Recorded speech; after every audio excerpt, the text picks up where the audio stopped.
and assault on a public servant on October 12th of 2023, both of those cases on the same day, which means if you go to trial and are found guilty in these cases, or this case, and those prior offenses are true, that means you would be considered a second-degree felony for punishment, which is between 2 years up to 20 years in prison. Do you understand all of that? You can repeat that? This is an important legal moment. The judge is explaining a sentencing enhancement, not a brand new charge. Prior felony convictions can increase the punishment range if the law allows it. The court wants to make sure the defendant fully understands those consequences before making any major decisions. What part of it do you not understand? The first part. What you're charged with? The part where you said. So here's the thing. You're charged with obstruction or retaliation. Correct. The offense date is March 8th of 2026. Correct. And that's a third-degree felony. Correct. The indictment also shows me that you were already convicted of 2 other felonies on the same day. What that means is if those are true, or at least one of them is true, it would enhance your punishment in this case to a second-degree felony, which means if you go to trial, you're found guilty, the range of punishment is between 2 years and up to 20 years instead of 2 to 10. Do you understand? Sure.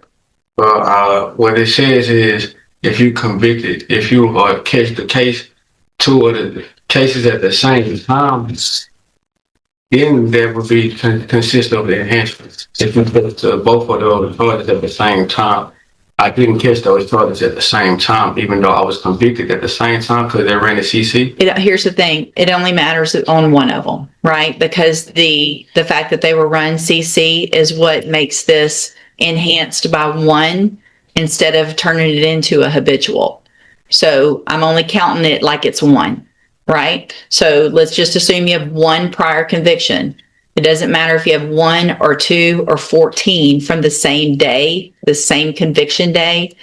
It only will enhance this 1 level, which means from a third degree to a second degree, just like I said. Make sense?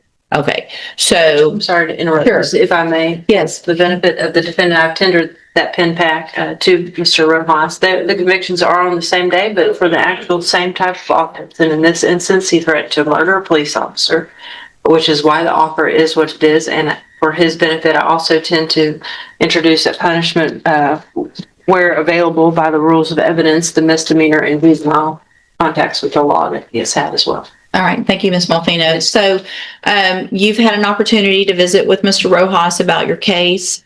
And Mr. Rojas, do y'all have an announcement? Judge, I was speaking with Mr. Larzo yesterday. I think his intention is to come here this morning and ask for a new lawyer. I explained to him the way to get a new lawyer is to reject the offer and set it for trial, because I think that was originally his intention. He, however, didn't want to sign any paperwork with me. Because I haven't got an offer. You haven't gave me an offer. You said 5-year cap. I don't know what that is. That's not an offer. If you offer me 5 years TDC or you offer me 5 years probation, you didn't say which one. So when I get an offer, I'll let you know. I don't know what the offer is. Sounds like the offer was a 5-year cap. Is that correct, That's Mr. Rojas? And I'm sure Mr. Rojas explained to you what a cap is. Yeah, he just said I can't get more than 5 years. Right. Okay, so what is the offer? How many years? 5 years TDC? So it's up to me. So if you sign for a cap, and I'm sure Mr. Rojas explained this to you, it's a way for you to try to come to me and say, give me less than 5. I could give you 5, 4, 3, 2, or I could consider probation. It would all depend on the information that I received at a sentencing hearing. But if I follow the agreement, I couldn't give you more than 5. So it's something where it's not for sure. You have an opportunity to ask for something within that range. Does that? Tell me this today. What? I would like to take care of this today. Well, talk to your attorney and listen to what he has to say. And if y'all want to take care of it today, then there's some paperwork that you have to go over with and sign, and then we'll go forward. All right? You can go back with the bailiff. All right, Mr. Larzo, what's going on? Hello. I'm going ahead. I want to request a new lawyer. He's not representative. Here's the thing. You don't get to do that. So here's where we are. Mr. Rojas is a great lawyer. He's not just because Can I speak? Nope, not while I'm talking. I already gave you an opportunity earlier, and I'm going to give you an opportunity in a minute, but I want you to listen carefully to what I have to say first, okay? Mr. Rojas is telling you what the district attorney's office is offering. You don't have to like it. It doesn't mean he's a bad attorney. And another attorney that you have made would change. No, it will only go up. So you're where you are. So either you accept that offer or we set your case for trial. Once your case is set for, hang on, I want a new lawyer. I don't. hold on. I understand, but listen. Now the conversation shifts from plea negotiations to attorney-client conflict. Wanting a different lawyer isn't enough by itself. Courts generally require a legitimate reason before replacing appointed counsel, especially if the request appears to be delaying the case. want to let me speak, man. Please, can I speak? Please? I'm going to let you speak, but I'm going to give you what your options are, okay? I just want, all I want is what I'm saying. You trying to say trial, this and that. I haven't even seen my discovery evidence. You saying he's a good lawyer, but he haven't even shown me no evidence. So on my case, how can you speak and say that he already told me the other day that he working for the DA? He already said. sure I said you haven't. He have not one asked me what happened. He haven't even got my side of the story. Have you got my side of the story? Have I told you what happened in this case?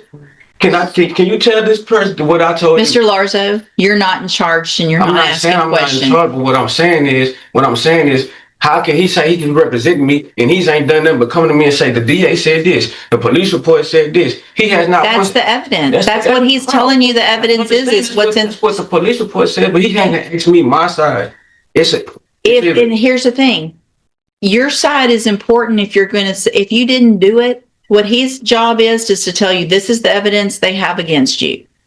You can take this deal, or if you say you didn't do it, you can go to trial. So if you're saying you didn't do it, then let's get a jury to determine if you did it or not. I haven't seen no police report. I haven't seen no body cam footage. I haven't seen no evidence to where I can tell you if I'm ready to go to trial. Is there media in this Judge, case? if, as Mr. Rojas does in every case, he has requested and reviewed the discovery well in advance. Do you want, let's do this. Do you have some media? Judge, I have requested the media. What I told Mr. Larzo yesterday when he told me he wanted to watch the video, I told him we could reset the date to look at the video. He just said he didn't want to do that. He just wanted to come in and ask for a new lawyer. I want to know because you now represent me effectively. You come to me and tell me the DA said this. Mr. Larzo, he's just said that yesterday he would bring the video. Don't talk over me. He would bring the video for you to watch. I'm going to reset your case for 2 weeks. He's going to bring the information. You can watch it and you can make your decision. The offer is what the offer is. The DA's already said that. I don't care if you take it or if you don't take it.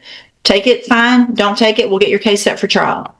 You need to be respectful. Mr. Rojas is going to get out there, show you everything. You don't get to keep copies of things by law. He doesn't get to hand you a police report and you keep it. That's part of the law. So he can go over that with you, read what it says to you, show you the video, and then you can make your decision.